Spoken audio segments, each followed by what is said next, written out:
ക്രിസ്തുവിൻ്റെ സമാധാനം നിങ്ങളോടുകൂടി ഉണ്ടായിരിക്കട്ടെ.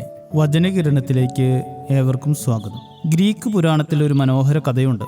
ക്രീറ്റ് എന്ന ദ്വീപിൽ ഡിഡാലസ് എന്നു പേരുള്ള അതിപ്രഗത്ഭനായ ഒരു ശില്പി ജീവിച്ചിരുന്നു. അദ്ദേഹത്തിന് ഇക്കാറസ് എന്നു പേരുള്ള ഒരു മകനും ഉണ്ടായിരുന്നു. അവിടുത്തെ രാജാവായിരുന്ന മിനോസിനു വേണ്ടി അച്ഛനും മകനും ചേർന്ന് ആരെയും വിസ്മയിപ്പിക്കുന്ന തരത്തിലുള്ള ഒരു കോട്ട പണിതു.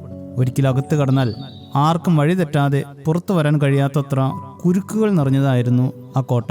എന്നാൽ നിർഭാഗ്യമെന്ന് പറയട്ടെ, കാലങ്ങൾക്ക് ശേഷം രാജാവിൻ്റെ കോപത്തിന് പാത്രമായ ഡിഡാലസിനെയും മകൻ ഇക്കാറസിനെയും ആ രാജാവ് ആ കോട്ടയ്ക്കുള്ളിൽ തന്നെ തടവിലാക്കി.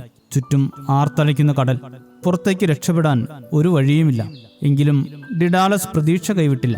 ഒരു ദിവസം ആകാശത്ത് പക്ഷികൾ പറക്കുന്നത് കണ്ടപ്പോൾ അദ്ദേഹത്തിൻ്റെ മനസ്സിലൊരാശയം ഉദിച്ചു. അദ്ദേഹം പക്ഷികളുടെ തൂവലുകൾ ശേഖരിക്കുകയും തേനീച്ച കൂടുകളിൽ നിന്ന് മെഴുക് സംഘടിപ്പിക്കുകയും ചെയ്തു. ഇവയുപയോഗിച്ച് പറക്കാൻ കഴിയുന്ന 2 ജോഡി വലിയ ചിറകുകൾ അദ്ദേഹം നിർമ്മിച്ചു. ഒരു ജോഡി ചിറകുകൾ സ്വന്തം ശരീരത്തിൽ ബന്ധിച്ച് ഡിഡാലസ് ഒരു പക്ഷിയെപ്പോലെ പറക്കാൻ പരിശീലിച്ചു. ആ കാഴ്ച ഇക്കാറസിനെ ആവേശഭരിതനാക്കി. അച്ഛൻ അവനെയും പറക്കാൻ പഠിപ്പിച്ചു. അങ്ങനെ അവർ അവിടെ നിന്ന് രക്ഷപ്പെടാൻ തീരുമാനിച്ചു. യാത്രയ്ക്ക് മുൻപായി അച്ഛൻ മകന് വേണ്ട ഉപദേശങ്ങൾ നൽകി. മകനെ, ഒരുപാട് വേഗത്തിൽ ചിറകുകൾ വീശരുത്. കടലിനടുത്തേക്ക് താഴ്ന്നു പറക്കരുത്. തിരമാലകൾ തട്ടി ചിറകുകൾ നനഞ്ഞാൽ ഭാരം കൂടും. അതുപോലെ ആകാശത്തേക്ക് ഒരുപാട് ഉയരങ്ങളിലേക്കും പോകരുത്. സൂര്യൻ്റെ കൊടും ചൂട് നമുക്ക് താങ്ങാൻ കഴിയില്ല. അങ്ങനെ അവർ ഒരുമിച്ച് ആകാശത്തേക്ക് പറന്നുയർന്നു. തുടക്കത്തിൽ ഇക്കാറസ് വളരെ ശ്രദ്ധയോടെയാണ് പറന്നത്. എന്നാൽ കാറ്റിൻ്റെ തഴുകലും പറക്കലിൻ്റെ ലഹരിയും അവൻ്റെ ആത്മവിശ്വാസം വർദ്ധിപ്പിച്ചു. പക്ഷികളെപ്പോലെ എനിക്കും ആകാശം കീഴടക്കാമെന്ന ചിന്ത അവന് ശക്തമായി. ആ നിമിഷം അച്ഛൻ നൽകിയ എല്ലാ മുന്നറിയിപ്പുകളും അവൻ മറന്നുപോയി. അവൻ സൂര്യനെ ലക്ഷ്യമാക്കി ഉയരത്തിലേക്ക് കുതിച്ചു. അഹങ്കാരം ഒരു ദുരന്തത്തിലാണ് അവസാനിച്ചത്. ഉയരത്തിലേക്ക് പറക്കുന്തോറും സൂര്യന്റെ കഠിനമായ ചൂടേറ്റ് ചിറകുകളിലെ മെഴുക് ഉരുകാൻ തുടങ്ങി. തൂവലുകൾ ഒന്നൊന്നായി അടർന്ന് കാറ്റിൽ ചിതറിപ്പറന്നു. തന്റെ ചിറകുകൾ നഷ്ടപ്പെട്ടെന്ന് തിരിച്ചറിഞ്ഞപ്പോഴേക്കും വൈകിയിരുന്നു. നിസ്സഹായനായി അവൻ ആഴങ്ങളിലേക്ക് പതിച്ചു. തന്റെ പ്രിയപ്പെട്ട മകൻ കൺമുന്നിൽ വീണു പോകുന്നത് ആ അച്ഛനെ വിഷാദത്തോടെ നോക്കി നിൽക്കാനേ കഴിഞ്ഞുള്ളൂ. അഹങ്കാരം മനുഷ്യനെ നശിപ്പിക്കുമെന്നത് എത്രയോ സത്യമാണ്.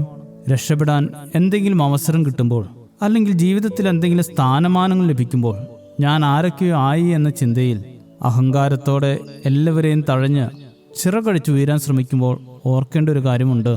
എത്ര ഉയർന്നു പറന്നാലും ഒരിക്കൽ താഴെ കാലുകുത്തേണ്ടി വരുമെന്ന സത്യം.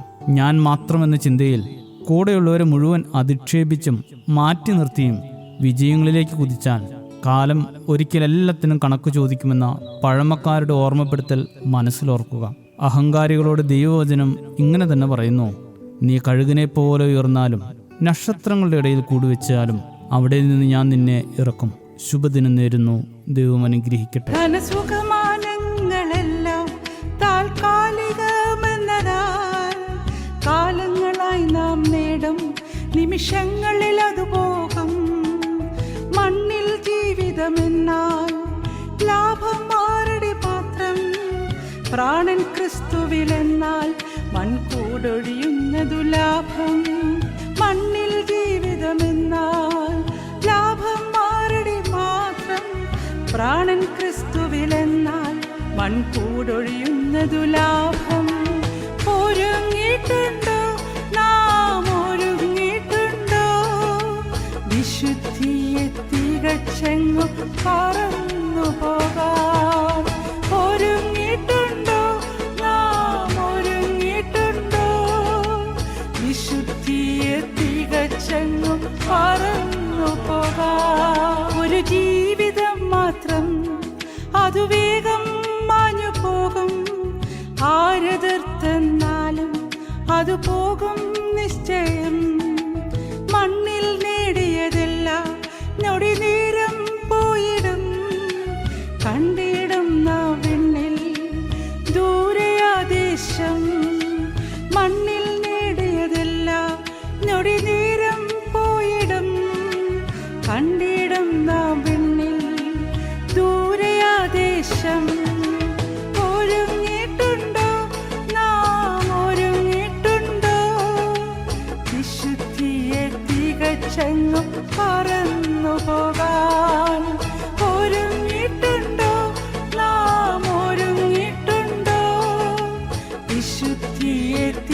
തികച്ചെങ്ങും പറന്നു പോകാൻ ഒരുങ്ങിയിട്ടുണ്ടോ? നാം ഒരുങ്ങിയിട്ടുണ്ടോ? വിശുദ്ധിയെ തികച്ചെങ്ങും പറന്നു പോകാൻ ഒരുങ്ങിയിട്ടുണ്ടോ? നാം ഒരുങ്ങിയിട്ടുണ്ടോ? വിശുദ്ധിയെ തികച്ചെങ്ങും പറന്നു പോകാൻ